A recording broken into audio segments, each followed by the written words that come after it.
ايوه السلطاني الهون اللي كان مسكر الهون اللي كان مسكر كله كان مسكر كله منزلين عليهم بقى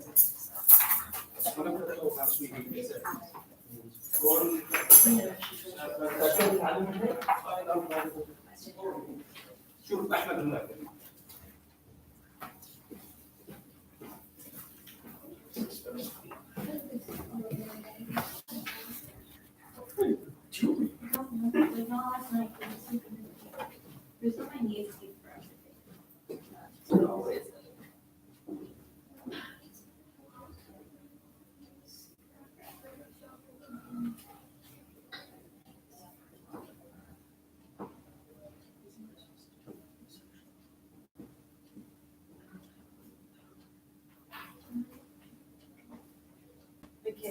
Yes. You can start to move in a minute.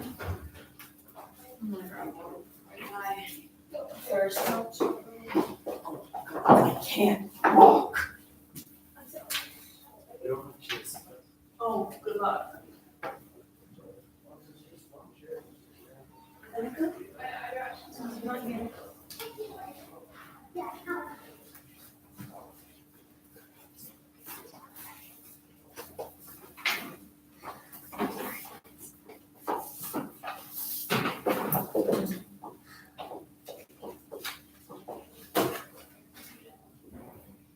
Alexander? Yeah.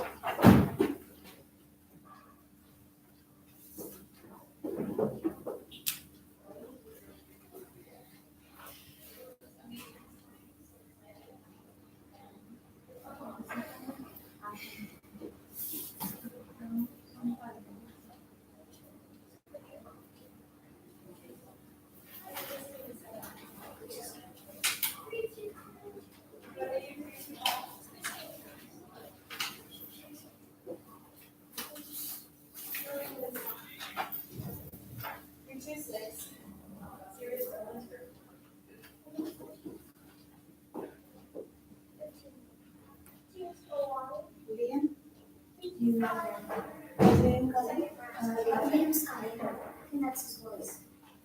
That's his voice. I'm gonna show you.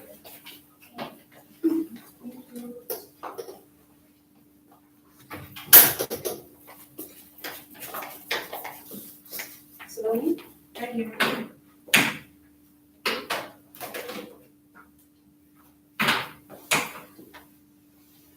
Okay, Mikhail?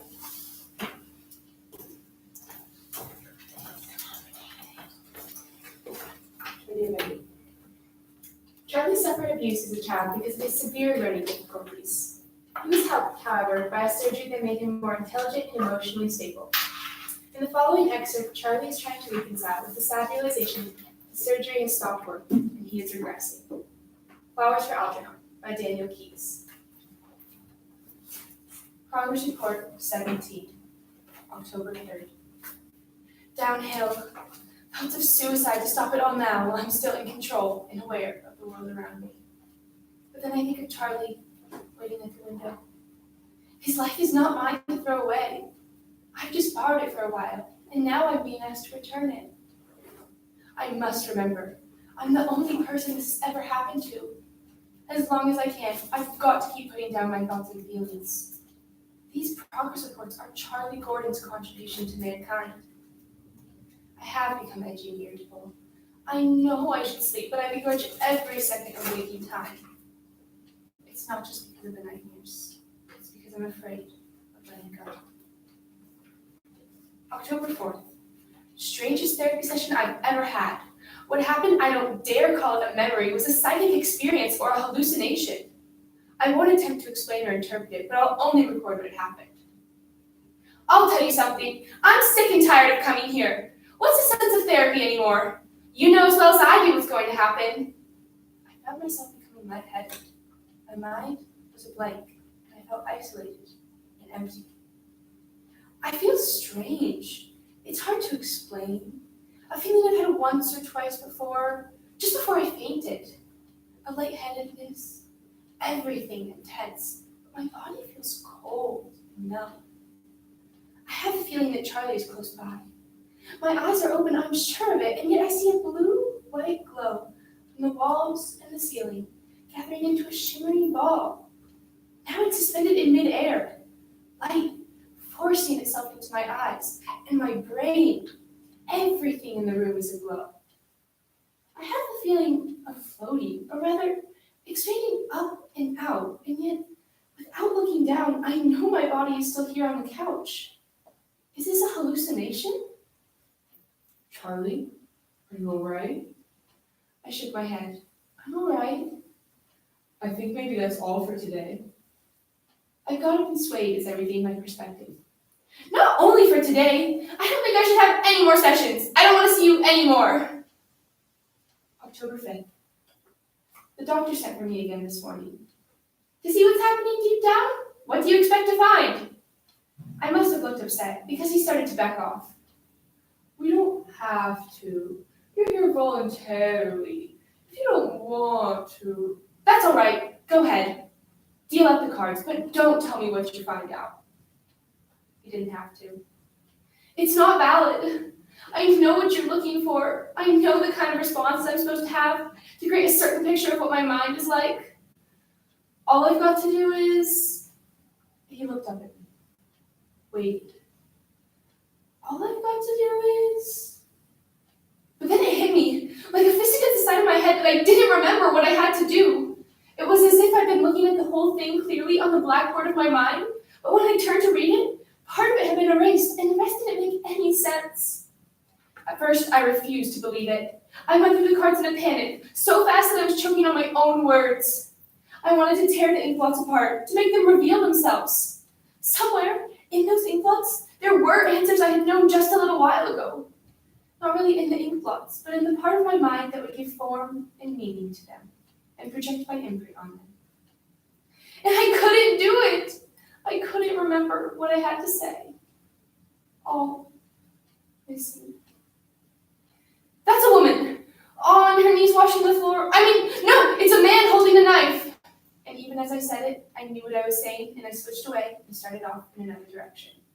No, it's two faces staring at each other through the window, and I swept the cards off the table and got up. No more tests. I don't want to take any more tests. All right, Charlie, we'll stop for today. Not just for today. I'm not coming back here anymore. Whatever there is left in me that you need, you can get it from the progress reports. I'm through running the maze. I'm not a guinea pig anymore. I've done enough and I want to be left alone now. All right, Charlie, I understand. No, you don't understand, because it isn't happening to you, and no one can understand but me. I don't blame you. You've got your job to do, and your PhD to get, and oh yes, don't tell me. I know you're in this so largely out of your love of humanity, but you've still got your life to live, and we don't happen to belong on the same level. Don't you think you should talk to... Say goodbye to everyone for me, will you? I don't feel like facing any of them ever again. Before he could say any more or try to stop me, I was out of the lab and I caught the elevator down and out of Beacon for the last time. October 7th. The doctor tried to see me again this morning, but I wouldn't open the door. I want to be left to myself now. It's a strange sensation to pick up a book you read and enjoyed just a few months ago and discover you don't remember it. I recall how wonderful I thought Milton was. When I picked up Paradise Lost, I could only remember it was about Adam and Eve and the Tree of Knowledge, but I couldn't make any sense of it. I stood up and closed my eyes and saw Charlie, myself, 6 or 7 years old, sitting at the dinner table with a school book, learning to read, saying the words over and over, with my mother sitting beside him, beside me. Try it again! See Jack, run. See Jack, see. No, it's not see Jack, see, it's run, Jack, run! Pointing with her rough scrubbed finger. See Jack, run. Run, Jack, see. No, you're not trying! Do it again! Do it again, do it again, do it again. Leave the boy alone. You've got him terrified. He's got to learn. He's too lazy to concentrate. Run, Jack, run. Run, Jack, run. I'm Jackman. I'm Jackman. He's slower than the other children. Give him time. He's normal. There's nothing wrong with him.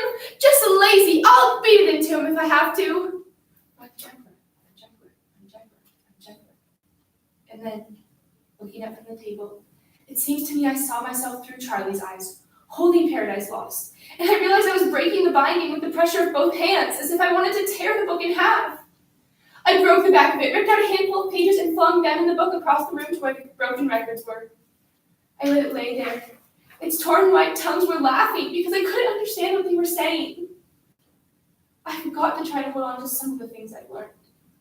Please, God, don't take it all away.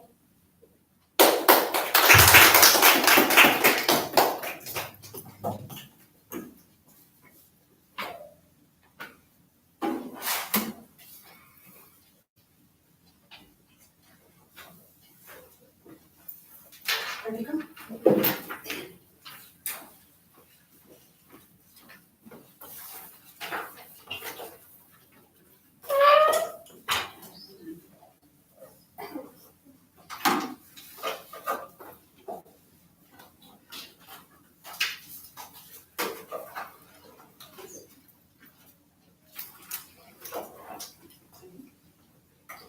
I'm Kanika Andhani, and I will be reading an excerpt from The Bridge to Telebithia by Kathleen Patterson. This is the story of a boy named Jess and a girl named Leslie. Ever since they became friends, Jess feels like he's in a whole new world where they both can do anything. We need a place, she said, just for us. It would be so secret we wouldn't tell anyone in the whole world about it. Jess came swinging back and dragged his feet to a stop. She lowered her voice almost to a whisper. It might even be a whole secret country, she continued. And you and I would be the rulers of it. Her words stirred something inside of him. He would like to be the ruler of something, even something that wasn't real. Okay, he said. Where could we have it? Over there in the woods where no one would come and mess it up. There were parts of the woods that Jess did not like. Dark places, but it was almost like being underwater. But he didn't say so. I know, she was getting excited. It could be a magic country like Narnia. The only way you could get in is by swinging across this enchanted rope. Her eyes were bright. She grabbed the rope. Come on, she said. Let's find a place to build our castle stronghold. They had only gone a few yards into the woods, beyond the creek bed, when Leslie stopped. How about right here? She asked. Sure, Jess said, relieved that there was no need to go deeper into the woods. As a regular thing and as a permanent place, this was where he would choose to be. Sure, he repeated himself, nodding vigorously. The underbrush was dry and would be easy to clear away. The ground was almost level. This would be a good place to build. Leslie named their secret land Telebithia, and she'd known just all of her books about Narnia, so he would know how things went in the Magic Kingdom. He didn't know, but he could make Telebithia come alive, or at least build a castle stronghold. You should draw a picture of Telebithia for us to hang in the castle. I can't. How could he explain it in a way that Leslie would understand? How he yawned to reach out and capture the quivering life above him, and how when he tried, it slid past his fingertips, leaving a dry fossil upon the page? I just can't get the poetry out of trees, he said. She nodded. Don't worry, she said. You will someday, because there in the shadowy light of the stronghold, everything seemed possible. The sun shined on that Christmas Eve afternoon. In a few hours, it would rest, and Santa would come, or so Mabel hoped. Just laughed as those thoughts ran through his mind. Sweet little sister she is. Mabel brought Leslie into his mind, and he thought, what can I get her this Christmas Eve? God answered that question very quickly. Jess told Leslie to meet him at the castle stronghold on Christmas Eve afternoon. The dog was a little brown and black thing with great brown eyes. It was a clever, lively little thing, a present Jess could be proud of. There was no mistaking the delight in Leslie's eyes. She dropped to her knees on the cold ground and picked the puppy up and held it close to her face. Watch it, Jess cautioned. It sprays worse than a water pistol. Leslie moved a little out of the way. Is it male or female? Once in an Edward, there was something he could teach Leslie. boy, he said happily. Then we will name him Prince Terran and make him the guardian of Terravia. She put the puppy down and got to her feet. Where are you going? To the grove of the pines, she answered. This is a time of greatest joy. Later that afternoon, Leslie gave Jess his present. It was a box of watercolors with 24 tubes of color and 3 brushes and a pad of heavy art paper. Lord, he said, thank you. He tried to think of a better way to say it, but he couldn't. Thank you, he repeated. A few months later, it had been the perfect day. The rain had brought its joy to him for once. Jess felt alive and brave. He was willing to pay the price for such a good day, even if his mother yelled at him. He sighed a content sigh and felt his heart rate going up again. Leslie was going to be so surprised. He just couldn't wait to tell her all about it. He was about to run to Terravithia when he decided to go home and tell his mother that he was safe. Better face the music faster. He was all the way into the kitchen before he realized something was wrong. His dad's pickup had been outside the door, but he hadn't taken it in until he came into the room and found all of his family sitting there. His parents and Mabel on the kitchen table, and Brenda, his eldest sibling, on the couch. He stood unmoving for a second while they stared at him. Suddenly, his mother let out a great shuddering sob. Oh my God! Oh my God! She said it over and over, her head down in her arms. His father moved to put his arm around her awkwardly, but he didn't take his eyes off Jess. I told you just gone off somewhere, Mabel said quietly and stubbornly, as though she had repeated it often and no one believed her. He didn't even know what question to ask them. Well, he tried to begin, but Brenda's spouting voice broke in. Your girlfriend's dead, and Mama thought you were dead too. No! Something boiled on inside Jess's head. He opened his mouth, but it was dry, and no words came out. He jerked his head from one place to the next, looking for someone to help him. Finally, his father spoke, his big rough hand stroking his wife's head, his eyes downcast, watching the ocean. They found the burglar this morning down the creek. No, Jess said, finding his voice. Leslie wouldn't drown. She could swim real good. That rope you kissed been swinging along broke. His father went quietly and relentlessly on. They think she must have hit her head or something where she fell. No! Jess shook his head. No! His father looked up at him. I'm real sorry, boy. No! Jess was yelling now. I don't believe you! You're lying to me! He looked around again, wildly for someone to agree, but they all had their heads down, except Mabel, whose eyes were wide with terror. No! He said straight at Mabel. It's a lie! Leslie ain't dead!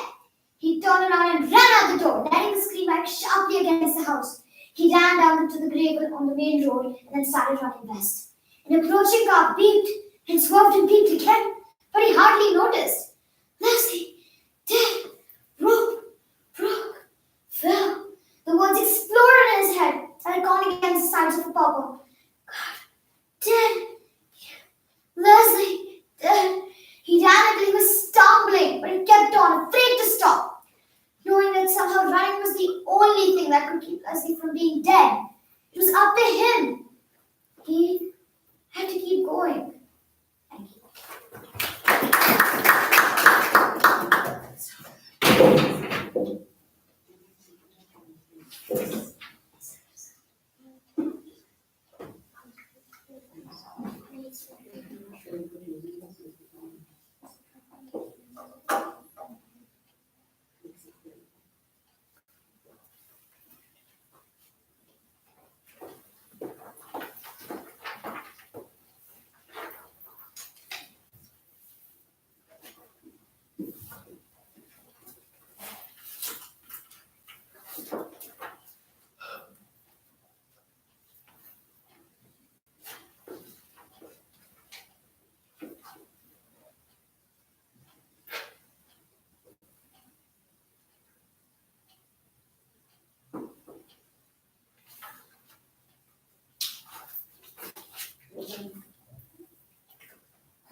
In this emotional piece, the narrator, a Chinese-American teenager, grows frustrated at her younger classmate who refuses to talk. Why is the narrator so insistent? What What does her bullying of the younger girl reveal about her own insecurities? The Girl Who Wouldn't Talk by Maxine Hong Kim. You're going to talk, I said, my voice steady and normal, as it is when talking to the familiar, the weak, and the small. I am going to make you talk, you sissy girl. She stopped backing away and stood fixed. I looked into her face so I could hate it up close. She wore black bangs, and her cheeks were pink and white. She was baby soft. I thought that I could put my thumb on her nose and push it bonelessly in, indent her face. I could poke dimples in her cheeks. I could work her face around like dough. She stood still, and I did not want to look at her face anymore. I hated fragility. I reached up and took the fatty part of her cheek. Not dough, but meat between my thumb and finger. This close, and I could see no pores. Talk, I said. Are you going to talk? Her skin was fleshy, like squid out of which the glassy blades of bones had been pulled. I wanted tough skin, hard brown skin. I had calloused my hands. I had scratched dirt to blacken the nails, which I cut straight across to make stubby fingers. I gave her face a squeeze. Talk! When I let go, the pink rushed back into my white thumbprint on her skin. I walked around to her side. Talk! I shouted, into the side of her head. I squeezed her other cheek. Are you? Huh? Are you going to talk? She tried to shake her head, but I had hold of her face. She had no muscles to jerk away. Her skin seemed to stretch. I let go in horror. What if it came away in my hand? No, huh? I said, rubbing the touch of her off my fingers. Say no, then, I said. Say no. She shook her head, her straight hair turning with her head, not swinging side to side like a pretty girl's. She was so neat. Her neatness bothered me. Say hi, I said. Hi, like that. Say your name. Go ahead. Say it. Or are you stupid? You're so stupid, you don't know your own name. Is that it? When I say, what's your name? You just blurt it out, okay? What's your name? I looked right at her. I know you talk, I said. I've heard you. Her eyebrows flew up. Something in those black eyes was startled, and I pursued it. I was walking past your house when you didn't know I was there. I heard you yell in English and in Chinese. You weren't just talking. You were shouting. You were saying, where are you? Say that again. Go ahead, just the way you did at home. I yanked harder on her hair, but steadily, not jerking. I did not want to pull it out. Go ahead. Say, where are you? Say it loud enough for your sister to come. Call her. Make her come help you. Call her name. I'll stop if she comes, so call. Go ahead. She shook her head, her mouth curved down, crying. I could see her tiny white teeth, baby teeth. I wanted to grow big, strong, yellow teeth. You do have a tongue, I said, so use it. I pulled the hair at her temples, pulled the tears out of her eyes. Say ow, I said. Just ow. Say let go. Go ahead. Say it.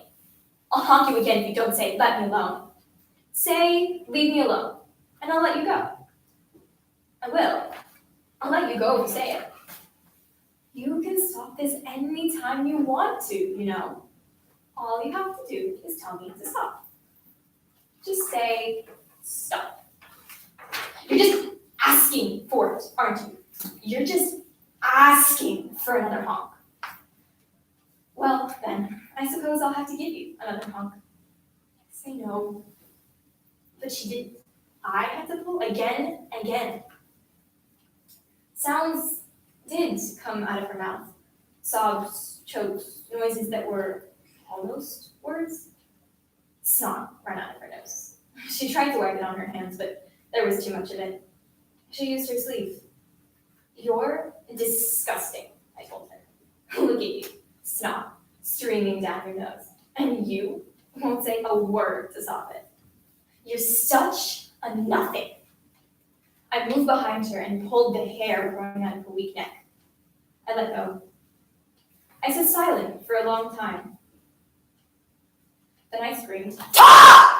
I would scare the words out of her. If she had had little bound feet, the toes twisted under the balls, I would have jumped up and landed on them. Crunch! Stomped on them with my iron shoes. She cried hard, sobbing aloud.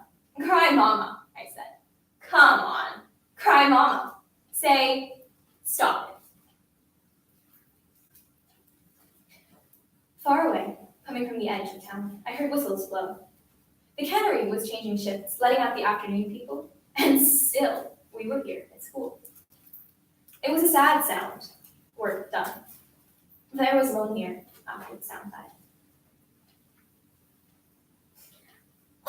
Why won't you talk? I started to cry. What if I couldn't stop and everyone would want to know what happened? Now look what you've done, I scolded. You're going to pay for this.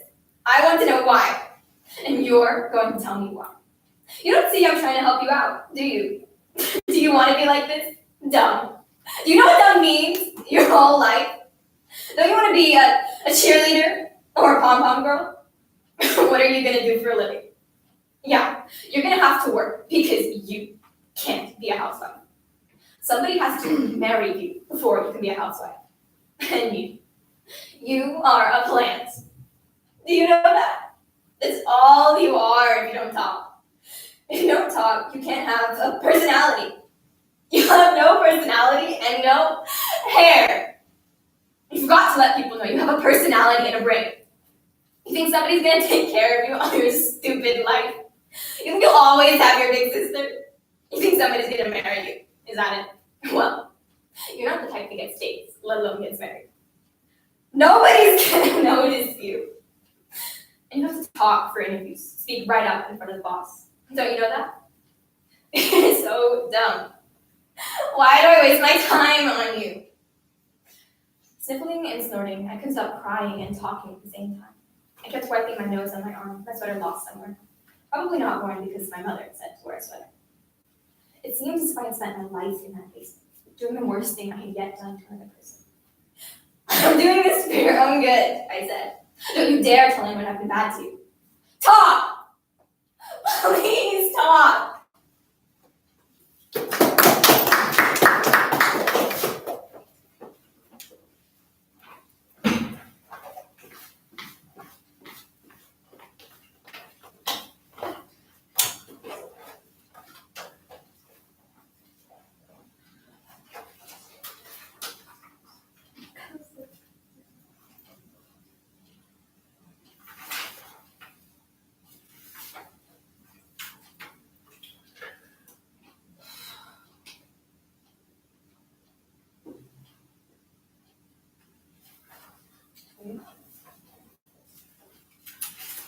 My name is Lynn Gurr, and today I'll be performing excerpts from Where the Red Fern Blows by Wilson Rose. I suppose there's a time when practically every young boy's life when he's affected by that wonderful disease of puppy love. I don't mean the kind a boy has for the pretty little girl that lives down the road. I mean the real kind, the kind that has 4 small feet and a wiggly tail.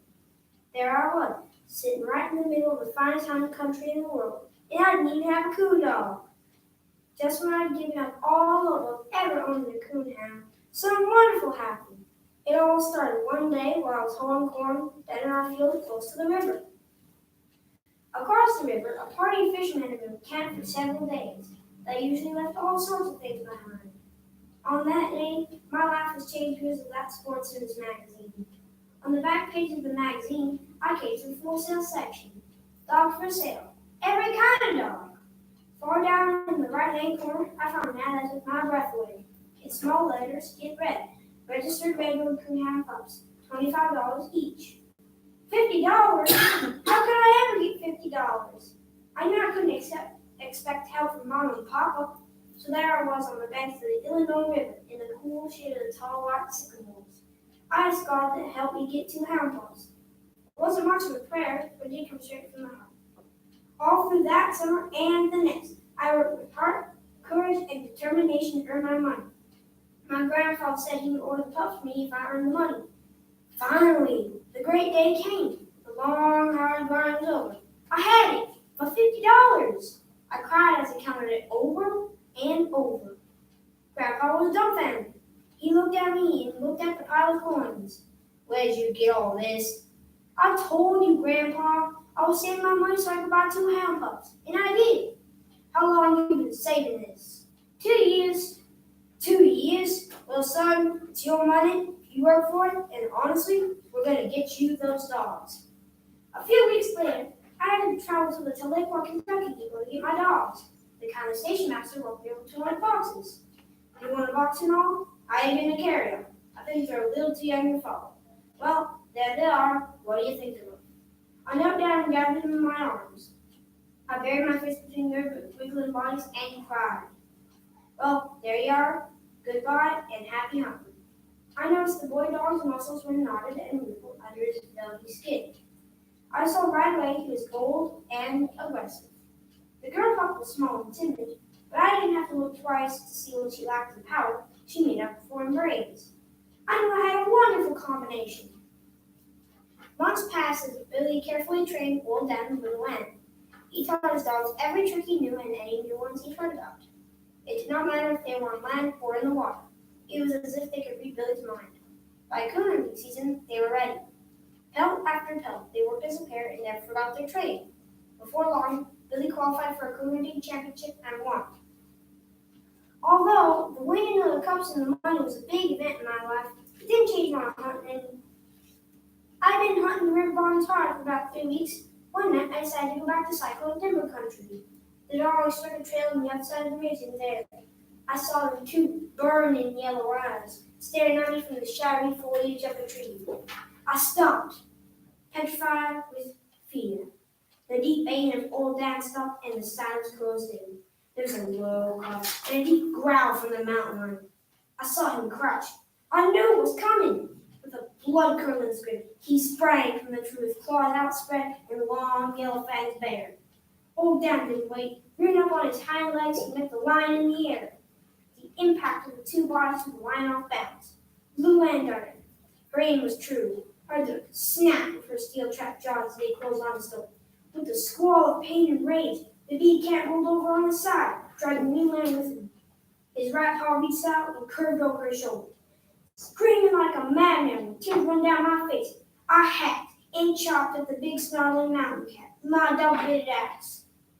I tried to jump back, but my foot slipped and I dropped my knees. I knew I was trapped. With a terrifying scream, he sprang. After that, I got back up and charged back into the fight, swinging my axe, but I was careful not to hit one of my dogs. The big cat grabbed Old Dan by the throat, and Blue Land, throwing caution to the wind, ran and sank her teeth into the lion's tough neck. In the bright rays of the Ozark moon, I could see clearly and brought my axe down with all the strength of my body. My aim was true. The heavy blade sank with a sickening sound as it sliced its way through the bony gristle. A shudder ran through his body. He tried once again to scream. Blood gurgled in his throat, and it was the end of the trail for the scourge of the mountains. It was silent and still. My dog was still glued to his lifeless body. I got to my feet and went over to my dogs. I knew I didn't expect them to see how bad they were hurt. It wasn't too hard to get Little Legs loose in her hold. I examined her body. She was cut in several places, but nothing fatal. The only bad wound was in her shoulder. It was different with Old Dan. He was a bloody mess. His long, velvety ears were shredded, and his entire body was a deep mass of raw red wounds. On both sides of the rib cage, the sharp claws laid the flesh into the bone. A razor sharp claw ripped down an angle across the right eye. I don't know how I'll ever pay you back for saving my life, but I'll never forget it. Mom, let's go home so I can take care of those wounds. Old Dan was lying on his side, bleeding for help. What I saw was almost more than I could stand. There, tangled in the low branches of a huckleberry bush, were the entrails of my dog. With a gasping cry, I knelt down by his side. Hang on, boy. Everything will be all right. I'll take care of you. I wrapped him in my sheepskin blanket and hurried home. Our wait wasn't long. My dog's breathing grew faster and faster, and there was a terrible rattling in his throat. I knelt down, laid his head in my lap. Please don't die, Dan. I said, don't leave me now. Old Dan must have known he was dying. Just before he drew one last sigh and a feeble thump of his tail, his friendly gray eyes closed forever. Thank you.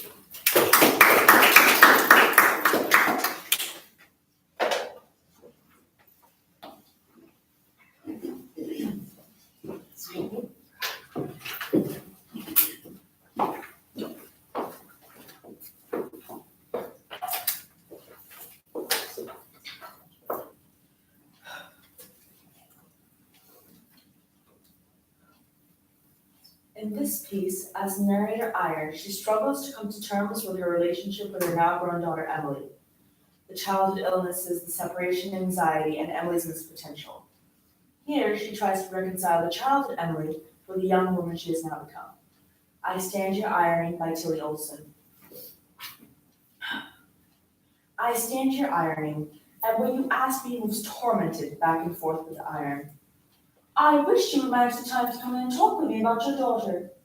I'm sure you can help me understand her. She's a youngster who needs help and who I'm deeply interested in helping. Who needs help? Even if I came, what good would it do? You think because I am her mother, I have a key? Or that in some way you could use me as a key? She has lived for 19 years. There's all that life that has happened outside of me, beyond me. She was a beautiful baby. She blew shining bubbles of sound. She loved motion, loved light, loved color and music and textures. She would lie on the floor in her blue overalls, patting the surface so hard in ecstasy, her hands and feet would blur. She was a miracle to me, but when she was 8 months old, I had to leave her daytimes with the woman downstairs. No, she was no miracle at all. She was 2, old enough for nursery school, they said, and I did not know then what I know now. The fatigue of the long day and the lacerations of group life in the kinds of nurseries that are only parking places for children. And even without knowing, I knew the teacher that was evil because all these years it had curdled into my memory. The little boy hunched in the corner, her rasp. Why aren't you outside? Because Alvin hits you? That's no reason. Go out, scaredy.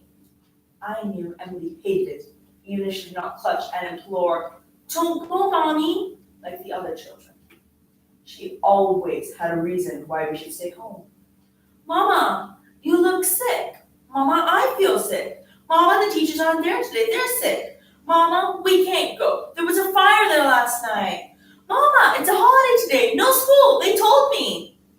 But never a direct protest. Never rebellion. The old man living in the back once said in his gentle way, you should smile at Emily more when you look at her. What was in my face when I looked at her? I loved her. They were all acts of love. It was only the others I remembered what he said. And it was the face of joy and not of care, or tightness, or worry when I turned to them. Too late for Emily. She does not smile easily. She had a new daddy now to learn to love, and I think perhaps it was a better time. Except when we left her alone nights, telling ourselves she was old enough. Can't you go some other time, Mommy? Like tomorrow? Will it just be a little while you'll be gone? Do you promise? The time we came back, the front door open, the clock on the floor in the hall, she rigid and awake. It wasn't just a little while. I didn't cry. 3 times I called you, just three times. And then I ran downstairs to open the door so you could come faster. The clock talked loud. I threw it away. It scared me when it talked. She said the clock talked loud again the night I went to the hospital to have Susan. Emily was delirious with the fever that comes before red measles. But she was fully conscious all the week I was gone, and the week after we were home when she could not come near the new baby or me. Emily did not get well. She stayed skeleton thin, not wanting to eat, and night after night she had nightmares. She would call for me. I would rouse from exhaustion to sleepily call back. You all right? Darling, go to sleep. It's just a dream. And if she still called, in a sterner voice, now go to sleep, Emily. There's nothing to hurt you. Twice, only twice, when I had to get her for Susan anyhow, I went in to sit with her. Now, when it is too late, I get up and go to her at once at her moan or restless starting. Are you awake, Emily? Can I get you something? And the answer is always the same. No, I'm all right. Go back to sleep, Mother. They persuaded me at the clinic to send her away to a convalescent home in the country where she can have the kind of food and care you can't manage for her, and you'll be free to concentrate on the new baby. There was a tiny girl who always stood hand in hand with Emily. One visit, she was gone. They moved her to Rose Cottage! They don't like you to love anybody here. It took us 8 months to get her released home, and only the fact that she gained back so little of her 7 lost pounds convinced the social worker. I used to try to hold her and love her when she came back, but her body would stay stiff, and after a while she'd push away. She ate little. Food sickened her, and I think much of life too. Oh, she had physical lightness and brightness, twinkling by on skates, bouncing like a ball up and down over the jump rope, skimming over the hill. But these were momentary. School was a worry to her. She was not glib or quick in a world where glibness and quickness are easily confused with ability to learn. To her overworked and exasperated teachers, she was an overconscientious learner who kept trying to catch up and was absent entirely too often. I let her be absent, though sometimes the illness was imaginary. Sometimes, to make me laugh or out of her despair, she would imitate happenings or types at school. I think I'd said once, "Why don't you do something like this in the school amateur show?" One morning, she phoned me at work, hardly understandable through the weeping. "Mother, I did it! I won! They gave me first prize and they clapped and they wouldn't let me go!" Now, suddenly, she was somebody, and as imprisoned in her difference as she had been in anonymity. "Aren't you ever going to finish the ironing, Mother? Whistler painted his mother in a rocker. I'd have to paint mine standing over an ironing board." She has said it before, but because I have been dredging the past and all that compounds it, I cannot endure it tonight. I will never total it all. I will never come in to say she was a child seldom smiled at. She was dark and thin and foreign-looking in a world where the prestige went to blondness and curly hair and dimples. She was slow where glibness was prized. She was a child of anxious, not proud, love. There were years she did not want me to touch her. My wisdom came too late. Let her be. So all that is in her will not bloom. But in how many does it? There is still enough left to live by. Only help her to know that she is more than this dress on the ironing board, helpless before the iron.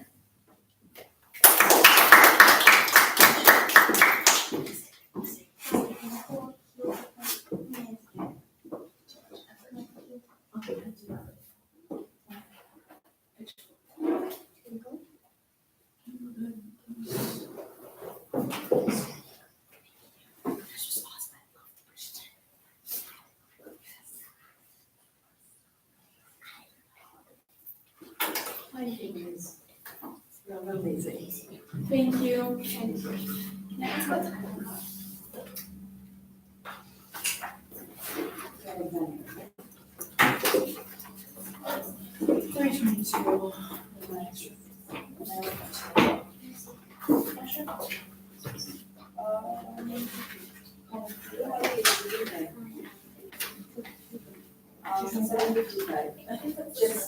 Just right there. Oh, one more. Thank you. I'm doing comic or literature.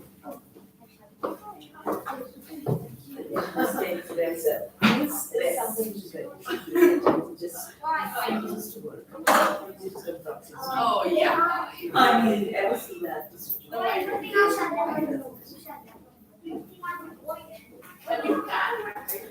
know what it's like.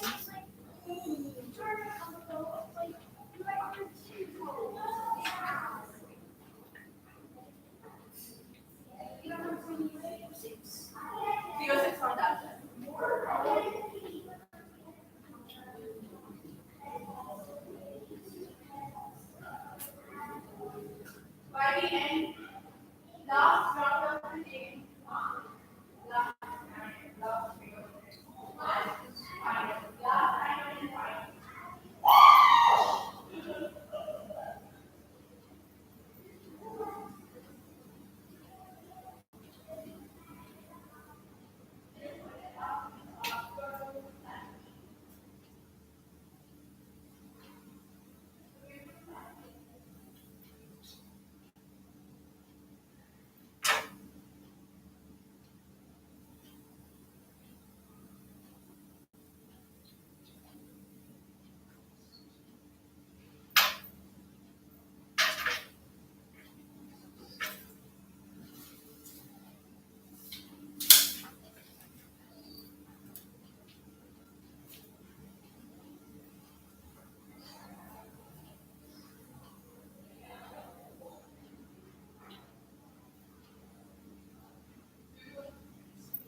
Nah.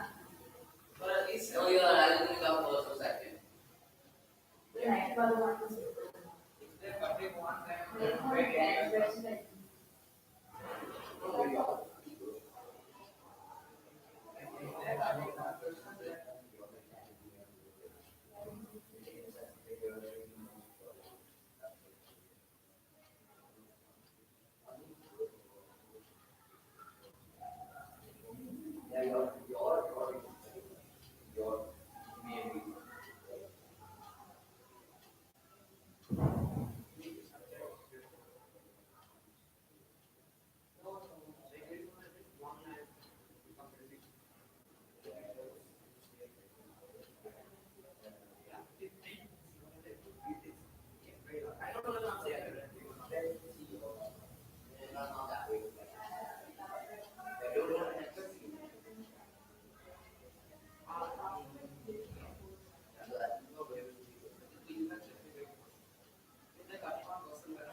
Then I want to get that.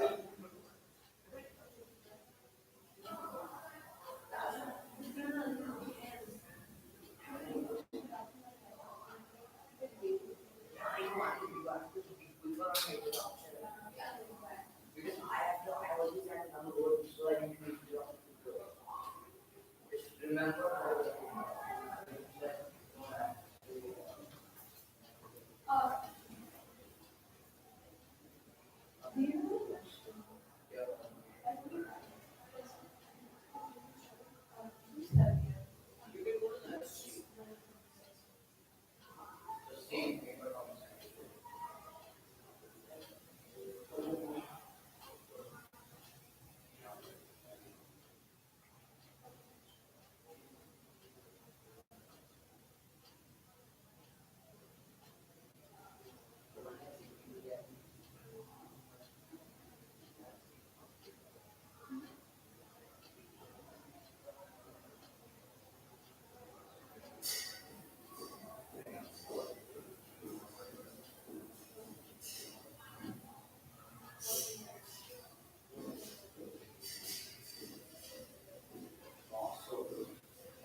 Say no, say no. I'll say it. No, say it right now. I don't know, I can't bother to talk. No, say me.